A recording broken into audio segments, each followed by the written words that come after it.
தினம் தினம் உங்க அப்பாவுக்கு என்ன குழம்பு வைக்கணும்னு யோசிச்சு யோசிச்சு எனக்கு பாதி ஆயுசு போயிடுது.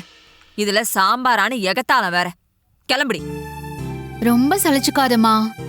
நீ பெரிய தியாக சுடர் தான். சரி, நீ இன்னைக்கு என்னத்தையோ சமைச்சிட்டு போ. ஆனா நாளைக்கு சிக்கன், மட்டன், மீன்னு ஒரு பெரிய விருந்து சாப்பாட்டுக்கே ரெடி பண்ணணும். விருந்து சாப்பிடுற அளவுக்கு அப்படி எந்த ஒரு மகாராஜா இங்க சாப்பிட வராரு? மகாராஜாலாம் இல்ல, வர்றது என் மாமியாரு. சம்மந்தி அம்மாவா? என்னடி சொல்ற?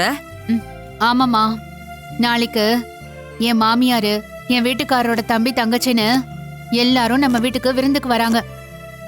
அப்படி என்ன நடந்துச்சு? நடக்கல, இனிமேதான் நடக்க போகுது. என்னடி குழப்புற? இனிமேதாமா அவங்கள விருந்துக்கு வர சொல்லி கூப்பிடவே போறேன். இல்ல போறேன், இல்ல போறேன். என்னாச்சுடி உனக்கு? இப்ப எதுக்கு இந்த விருந்து? உனக்கு என்ன மரம் ஏதாவது கழண்டு போச்சா? இப்பதான் சரியாவே வேலை செய்யுது. நான் ஒரு காரணமா தான் அவங்கள நம்ம வீட்டுக்கே கூப்பிடுறேன்.